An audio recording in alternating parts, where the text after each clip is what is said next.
മോഹൻദാസ് കരംചന്ദ് ഗാന്ധി അഥവാ മഹാത്മാഗാന്ധി ഇന്ത്യൻ സ്വാതന്ത്ര്യസമര പ്രസ്ഥാനത്തിന്റെ നേതാവും വഴികാട്ടിയുമായിരുന്നു. ഇന്ത്യയുടെ രാഷ്ട്രപിതാവ് എന്ന അദ്ദേഹം വിശേഷിക്കപ്പെടുന്നു. അഹിംസയിലൂന്നിയ സത്യാഗ്രഹം എന്ന സമര സിദ്ധാന്തത്തിലൂടെ ലോകമെമ്പാടും ഗാന്ധി ശ്രദ്ധേയനായി. മഹത്തായ ആത്മാവ് എന്നർത്ഥം വരുന്ന മഹാത്മാ, അച്ഛൻ എന്നർത്ഥം വരുന്ന ബാപ്പു എന്നീ നാമവിശേഷണങ്ങൾ ജനഹൃദയങ്ങളിൽ അദ്ദേഹത്തിനുള്ള സാന്നിധ്യം വ്യക്തമാക്കുന്നു.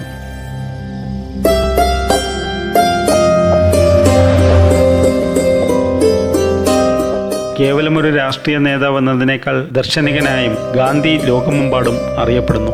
ഏറ്റവും കഠിനമായ പ്രതിസന്ധി ഘട്ടങ്ങളിലും സത്യം, അഹിംസ എന്നീ മൂല്യങ്ങളിൽ അടിയുറച്ച് പ്രവർത്തിക്കുവാനും ജീവിതചര്യയാക്കി മാറ്റുന്നതിനും മഹാത്മാഗാന്ധി ശ്രദ്ധിച്ചു. ജീവിതകാലം മുഴുവൻ അദ്ദേഹം ഹൈന്ദവ തത്വശാസ്ത്രങ്ങളുടെ പ്രയോക്താവായിരുന്നു. എല്ലാവിധത്തിലും സ്വാശ്രയത്വം പുലർത്തിയ ഒരു ആശ്രമം സ്ഥാപിച്ച് അവിടെ ലളിത ജീവിതം നയിച്ച അദ്ദേഹം പൊതുപ്രവർത്തനങ്ങൾക്ക് മാതൃകയായി.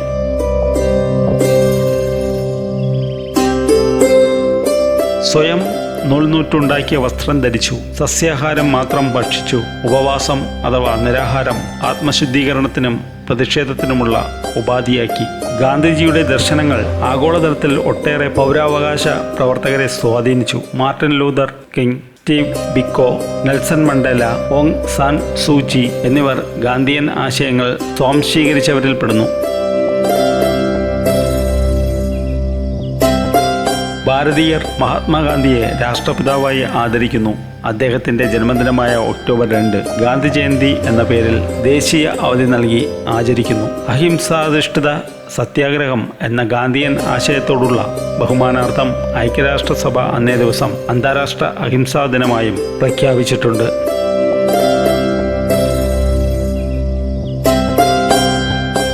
ഗാന്ധിയുടെ കുടുംബം ബനിയ ജാതിയിൽപ്പെട്ടവരായിരുന്നു. അവർ വ്യാപാരികളും പണമിടപാടുകൾ നടത്തുന്നവരുമായിരുന്നു. ബനിയ ജാതി വർണ്ണശ്രേണിയിൽ ബ്രാഹ്മണ, ക്ഷത്രിയർക്കും ശൂദ്രർക്കും ഇടയിൽ സ്ഥിതി ചെയ്യുന്നു.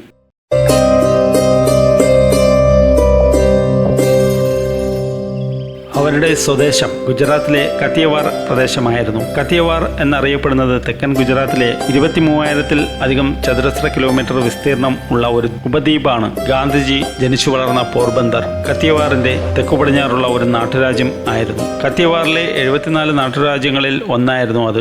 9-ാം നൂറ്റാണ്ടു മുതൽ പോർബന്ദർ ഭരിച്ചിരുന്നത് തേജോ വർഗക്കാർ ആയിരുന്നു. രജപുത്രർ ആയിരുന്ന അവർ തങ്ങളുടെ രാജാവിനെ റാണ എന്നായിരുന്നു അഭിസംബോധന ചെയ്തിരുന്നത്. പോർബന്ദർ ഒരു ക്ലാസ് 1 നാട്ടുരാജ്യം ആയിരുന്നു.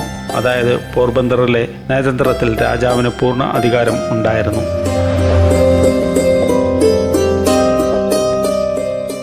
1869 ഒക്ടോബർ 2 കരംചന്ദ് ഗാന്ധിയുടെയും പുത്ലിബായിയുടെയും മകനായി ജനിച്ച മോഹൻദാസ് കരംചന്ദ് ഗാന്ധിയുടെ ജന്മവാർഷികത്തോടനുബന്ധിച്ച് ഇന്ത്യയിൽ ഒക്ടോബർ 2 ഗാന്ധി ജയന്തിയായി ആചരിക്കുന്നു. ഇന്ത്യയുടെ രാഷ്ട്രപിതാവായ അദ്ദേഹം ഹിംസയുടെ മാർഗങ്ങൾ തിരഞ്ഞെടുക്കാതെ അഹിംസയുടെ മാർഗത്തിൽ സമരങ്ങൾ നടത്തി.